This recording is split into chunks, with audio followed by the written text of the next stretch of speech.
Hello everyone. NCERT गणित कक्षा 11वीं में आपका स्वागत है। इसी क्रम में आज हम प्रश्नावली 5B का प्रश्न क्रमांक 23 सॉल्व कर रहे हैं, जिसमें हमारा दिया गया है निम्नलिखित का वर्गमूल ज्ञात कीजिए। तो इसका पार्ट 5 सॉल्व कर रहे हैं। इसके पार्ट 4 हमने पहले ही सॉल्व कर लिए हैं। तो आज हम इसका पार्ट 5 सॉल्व करेंगे, जो हमें दिया गया है माइनस के 7 प्लस के 24i। तो इसका वर्गमूल तो हम लोग कैसे निकालेंगे, चलिए समझ लेते हैं। तो सबसे पहले आपको हल लिख लेना है, उसके बाद एक बार प्रश्न को लिख लेना है। तो हमने लिखा हल, उसके बाद हमने ये एक बार प्रश्न लिखा माइनस के 7 प्लस के 24i। तो चलिए इसे समझ लेते हैं कैसे सॉल्व करेंगे। तो सबसे पहले इसे माइनस के 7 प्लस के 24i का हमें वर्गमूल ज्ञात करना है।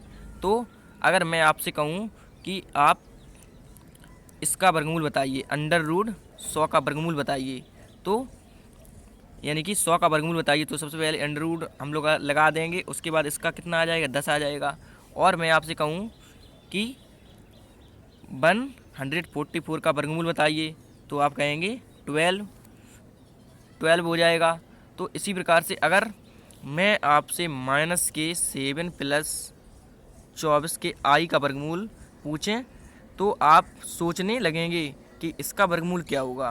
तो इसका एग्जैक्ट मान तो किसी को भी पता नहीं होता है, लेकिन हम क्या करेंगे कि इसका जो मान है हम मान लेंगे। तो यहाँ पे प्लस लगा है, तो आपको x प्लस के i बाई मान लेना है। यहाँ पे अगर प्लस लगाए, आपको बीच वाला प्लस देखना है। इस वाले माइनस से कोई मतलब नहीं है, आपको बीच में देखना है। अगर माइनस है तो आपको यहाँ पे x माइनस के i बाई मानना है, और अगर प्लस है तो यहाँ पे x प्लस के i बाई मानना है। तो इसी प्रकार से हम इसे सॉल्व करेंगे। तो चलिए लिखते हैं माइनस के 7 प्लस 24i का वर्गमूल बराबर x प्लस के i बाई। तो हम लोगों ने क्या लिखा, माइनस 7 प्लस 24i का वर्गमूल बराबर x प्लस के i बाई। अब हम इसके दोनों पक्षों का वर्ग कर देंगे। तो चलिए लिखते हैं दोनों पक्षों का वर्ग करने पर। तो मैंने लिखा दोनों पक्षों का वर्ग करने पर। तो चलिए दोनों पक्षों का वर्ग कर देते हैं। माइनस के 7 प्लस 24i अंडर रूट का वर्ग करना है। चलिए वर्ग कर देते हैं, बराबर इस साइड क्या हो जाएगा, x प्लस i बाई का होल वर्ग हो जाएगा। वर्ग लगा था, वर्ग लगा दिया, मतलब वर्ग करना था तो हमने वर्ग कर दिया। तो 2 से ये अंडर रूट कैंसिल हो जाएगा। इस साइड हमारा क्या बचेगा, माइनस के 7 प्लस 24i बराबर इस साइड आपको a प्लस बी का होल स्क्वायर यानी कि x प्लस i बाई का होल स्क्वायर, बताइए क्या होता है। तो हमारा होता है a square plus B square plus के 2ab। तो आपको फॉर्मूले में देख लेना है। तो फॉर्मूला हमारा होता है a प्लस बी का whole square, a square plus B square plus के 2ab। तो a के स्थान पे इसमें क्या हमें दिया गया है, तो इसमें x दिया गया है, और b के स्थान पे इसमें क्या दिया गया है, तो i बाई दोनों दिए गए हैं b के स्थान पे। तो a square plus B square plus के 2ab। तो चलिए लगा देते हैं इसमें, आपको ऊपर देखते रहना है। तो ये आपको फॉर्मूला याद भी कर लेना है। तो x के स्थान पे a यानी कि a स्क्वायर यानी कि x का स्क्वायर हो जाएगा, और प्लस b स्क्वायर यानी कि i स्क्वायर बाई स्क्वायर हो जाएगा, और प्लस 2 फार्मूले में ही है, देख लीजिए आप। और a b यानी कि दोनों का गुणा किया गया है। तो हम यहाँ पे x और i बाई तीनों का गुणा कर देंगे, क्योंकि यहाँ पे दो संख्या दी गई हैं b के स्थान पे, और यहाँ पे b अकेला था, और यहाँ पे i बाई 2 दी गई थी। तो हम x और i बाई का गुणा कर देंगे। तो हम लिखेंगे इसे 2i और x बाई। तो अब चलिए आगे देखते हैं, इसे हटा दे रहे हैं। अब आपको आगे देखना है। तो आगे अब हमारा ये क्या हो जाएगा, तो आगे माइनस के 7 प्लस 24i बराबर x स्क्वायर, ज्यों का त्यों i स्क्वायर का मान बताइए कितना होता है, तो -1 होता है। तो यहाँ पे चलिए हम बता दे रहे हैं, प्लस माइनस के 1 और बाई स्क्वायर, या आप यहाँ पे x स्क्वायर माइनस के बाई स्क्वायर डायरेक्ट भी लिख सकते थे, प्लस 2ix बाई। अब माइनस के 7 प्लस के 24i बराबर एक्स स्क्वायर ज्यों का त्यों, और प्लस का अंदर माइनस में गुणा होगा तो ये माइनस आ जाएगा, और वाई स्क्वायर का हम 1 में गुणा कर देंगे तो ये वाई स्क्वायर आ जाएगा, और प्लस 2i(x) ज्यों का त्यों। अब आपको इसे आगे देखना है, तो आगे हमारा ये क्या हो जाएगा, -7 + 24i बराबर x² -y² + 2i(x)y। ये बिल्कुल वैसा ही लिखा है, इसमें इन दोनों में कोई परिवर्तन नहीं है। ये अगर या फिर आप नहीं लिख सकते हैं, ये -7 + 24i लिख गया था इसलिए मैंने इसको भी लिख दिया, लेकिन आपको ये नहीं लिखना है। तो अब हम क्या करेंगे, अब हम इसके दोनों पक्षों की वास्तविक और काल्पनिक भागों की तुलना कर देंगे। तो आप वास्तविक और काल्पनिक भाग जानते हैं क्या होता है। तो वास्तविक भाग हमारा होता है जिसमें आई साथ में ना हो, तो इसमें आई साथ में नहीं है, और x² और y² में भी आई साथ में नहीं है, और इसमें आई साथ में है तो यह काल्पनिक भाग है, और इसमें आई साथ में है तो यह काल्पनिक भाग है। तो अब हम लिखेंगे दोनों पक्षों के वास्तविक और काल्पनिक भागों की तुलना करने पर। तो हमने लिखा दोनों पक्षों के वास्तविक और काल्पनिक भागों की तुलना करने पर। तो सबसे पहले आपको वास्तविक भाग बराबर वास्तविक भाग लिख लेना है। तो x² - y² हमारा क्या है, वास्तविक भाग। तो चलिए लिख लेते हैं x² - y², और इस साइड हमारा क्या हो जाएगा वास्तविक भाग, तो -7 बराबर आपको लगा देना है क्योंकि यहाँ पे बराबर लगा है। तो क्या हो जाएगा -7। तो आपको ऊपर देखना है कि जो ये हम लोगों ने -7 + 24i का ये वर्गमूल x + के i माना हुआ है। अभी हम x और y का मान निकाल के इसमें रखेंगे, तो इसे हम समीकरण 1 नाम दे देते हैं, और जो नीचे ये हमने प्राप्त किया है इसे हम समीकरण 2 नाम दे देते हैं। तो अब हमने वास्तविक भाग की तुलना कर ली है, अब हम काल्पनिक भाग की तुलना करते हैं। तो काल्पनिक भाग हमारा क्या है, 2xy। अब आप सोच रहे होंगे कि ये i क्यों नहीं जोड़ा, तो i एक साइन है, केवल बताने के लिए कि यह काल्पनिक भाग है या वास्तविक भाग। तो चलिए लिख लेते हैं 2xy बराबर, आपको i नहीं लिखना है क्योंकि यह एक साइन है, हम लोग समझ चुके हैं। और इस साइड क्या हो जाएगा हमारा, केवल 24i नहीं लिखना है, बराबर 24। तो इसे हम समीकरण 3 नाम दे देंगे। तो अब हम समीकरण 2 और 3 में सर्वसमता का प्रयोग करेंगे।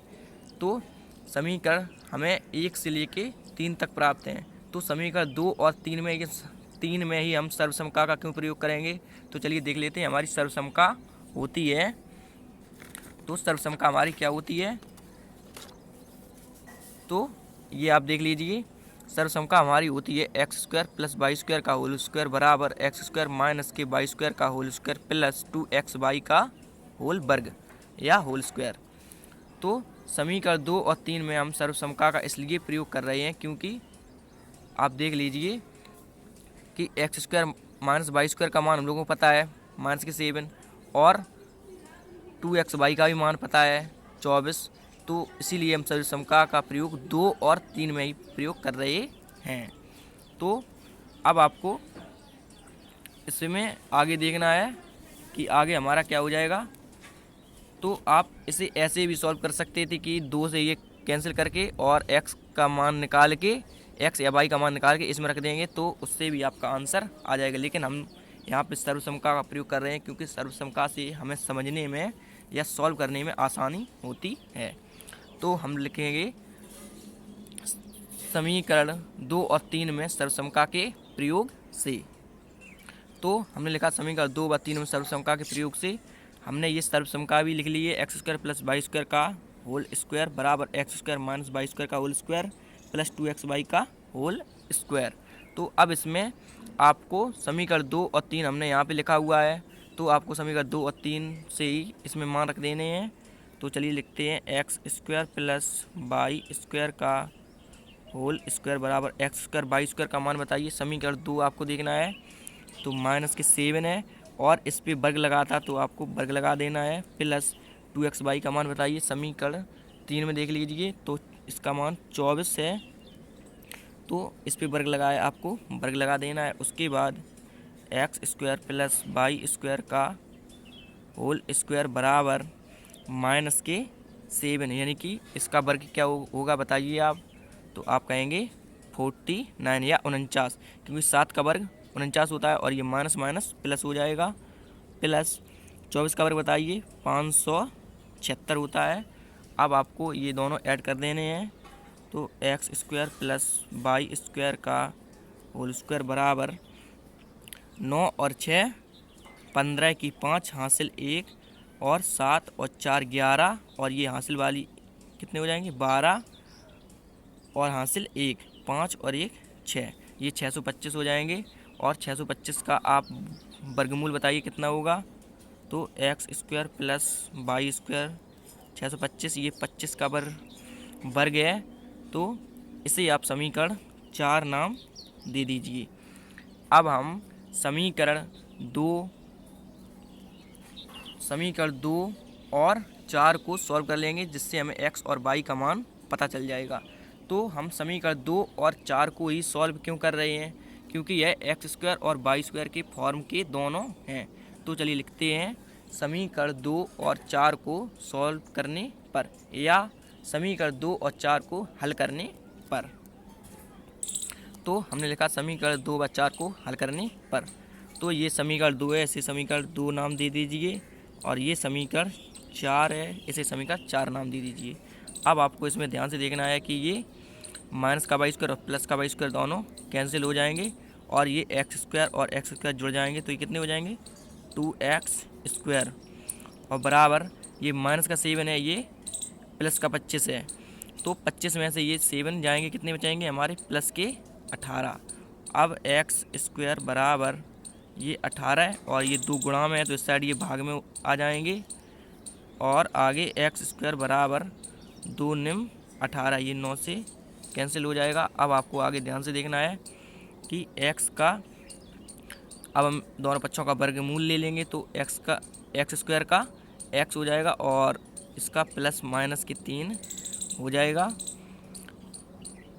प्लस माइनस के 3 यह इसलिए है, ये भी समझ लीजिए क्या होता है प्लस माइनस के 3, कि अगर हम इसका वर्ग करेंगे, दोनों पक्षों का वर्ग करेंगे, तो यह एक्स स्क्वायर हो जाएगा, और प्लस 3 का वर्ग तो 9 हो जाएगा, और प्लस के स्क्वायर हो जाएगा, और ये माइनस माइनस क्या होता है हो जाएगा प्लस हो जाएगा जब हम इसका वर्ग करेंगे।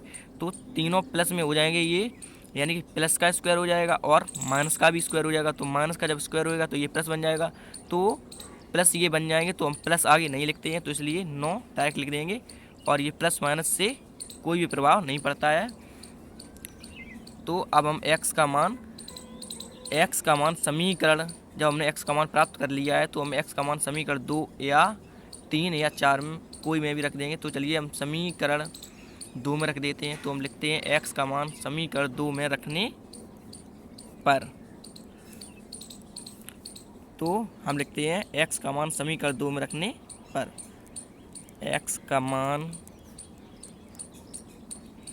समीकरण 2 में रखने पर। तो समीकरण 2 हमारा क्या है, एक्स स्क्वायर माइनस के वाई स्क्वायर बराबर माइनस के 7। ये समीकरण 2 है, तो इसे आप समीकरण 2 नाम दे दीजिए। अब एक्स के स्थान पे आपको क्या रखना है, प्लस माइनस के 3। तो हम लिख देंगे प्लस माइनस के 3, और इस पर वर्ग लगाए, आपको वर्ग लगा देना है, और माइनस के वाई स्क्वायर बराबर माइनस के 7।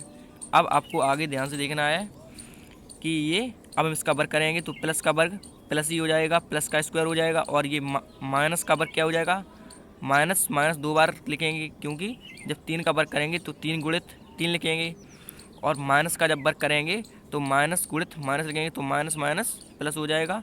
तो ये 3 त्रिके 9।